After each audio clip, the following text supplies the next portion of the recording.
નમસ્કાર, જય હિન્દ. હું રાણુભા એસ જાડેજા, મીડિયા પ્રભારી શ્રી રાજપૂત કરણી સેના ગુજરાત પ્રદેશ. 2 દિવસ અગાઉ જે બનાવ બન્યો છે તેને હું સખત શબ્દોમાં વખોડું છું.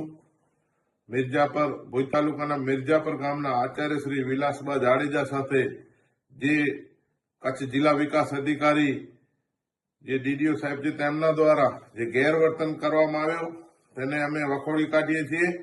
અને હું સરકારશ્રીને વિનંતી કરું છું કે આવા અધિકારીઓને અહીંયાથી તાત્કાલિક કાયદેસરની તપાસ કરી, પોલીસ ફરિયાદ કરી, સસ્પેન્ડ કરી અને ઘર ભેગા કરવા જોઈએ. કારણ કે એક બાજુ સરકાર વાતો કરે છે કે બેટી પઢાઓ, બેટી બઢાઓ, અને ગુજરાતની જ્યારે કચ્છની દીકરીબાનું અપમાન થયું છે, એક શિક્ષક તરીકે ફરજ બજાવે છે અને ત્યાંની શાળા ખરાબ હોતા ત્યાં ના પાડતા બેન શ્રી વિલાસભાઈ કે અહીંયા શાળાની હાલત બહુ ખરાબ છે, ત્યાં છોકરાઓને અંદર મૂકશું તો એમનો જીવ જોખમમાં મુકાશે.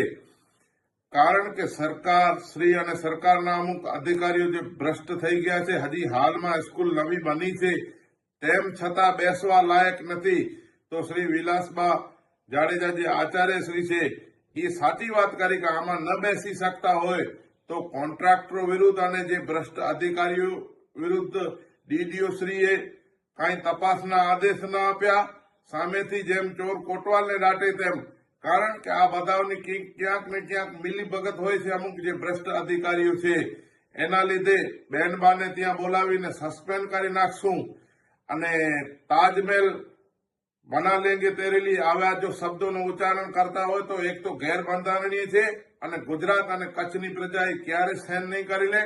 અમે સરકારશ્રીને કહીએ છીએ કે 7 દિવસની અંદર જો આ સમગ્ર બાબતની એસઆઈટી બેસાડી અને ઉચ્ચ અધિકારીઓ બેસાડી અને કાયદેસરની તપાસ કરવામાં આવે. જો આવું જો ખરેખર વર્તન કર્યું હોય ને સ્કૂલ આવી હોય તો સરકારશ્રીને નમ્ર વિનંતી છે કે આ ડીડીઓ કે જિલ્લા શિક્ષણ અધિકારી કે એની નીચે સુપરવાઇઝર કે જે કોઈ અધિકારીઓ ભ્રષ્ટાચાર કર્યો હોય અને તપાસમાં નીકળે તે તમામ સામે કાયદેસરની કાર્યવાહી કરી અને જેલમાં મોકલવા જોઈએ.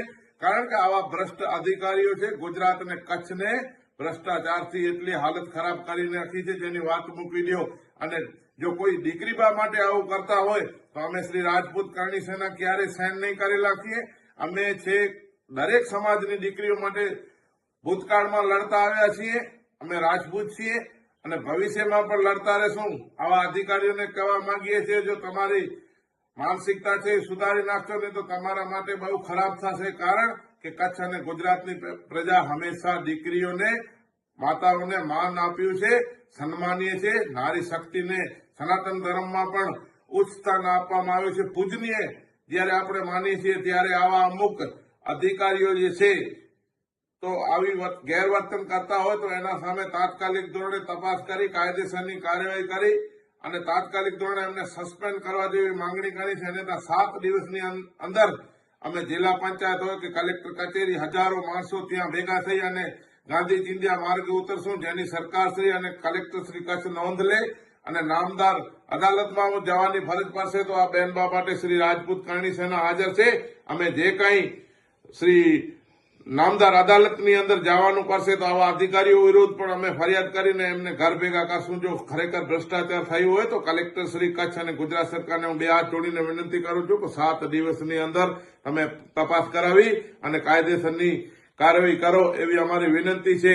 તમે જે અહીંયા બેઠા છો, પ્રજાના પૈસે તમને પગાર મળે છે તો પ્રજા માટે કંઈક વિચારો. તમારો પ્રાથમિક ધર્મ છે અને ત્યારે તમે ઉચ્ચ અધિકારી બનો છો ત્યારે તમને સોગંદ આપવામાં આવે છે કે તમે દરેક માનવથી અને દરેક ગુજરાતની પ્રજા સાથે તમે સારું વર્તન કરશો, પોતાની ઈમાનદારી અને નિષ્ઠાપૂર્વક ફરજ બજાવશો એવી ત્યાં સોગંદ ગાવ છો.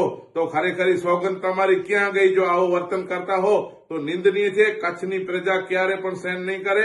અમે આ ફરી ખૂબ વખોડીએ છીએ અને અમે વિલાસબા જાડેજા જે મિર્જાપરના આચાર્ય શ્રી છે એમને અમે ખુલ્લો સમર્થન કરીએ છીએ. અને એમના જે કંઈ પણ એમની લડત લડવાની હશે કચ્છની દીકરીના રાજપૂત ભાઈ તરીકે અમે ખાતરી આપીએ છીએ કે આ તો અમારી સમાજના બેન છે. કદાચ કોઈ પણ સમાજના બેન દીકરીઓ હોય એના માટે શ્રી રાજપૂત કરણી સેના અને આ રાજપૂત સમાજ હંમેશા લડવાની તૈયારી રાખે છે. અત્યારે લોકશાહી છે તો લોકશાહીના ઢબે અમે લડી અને બેનબાને ન્યાય અપાશું એવી ખાતરી આપી છે. જય હિન્દ, જય ભારત.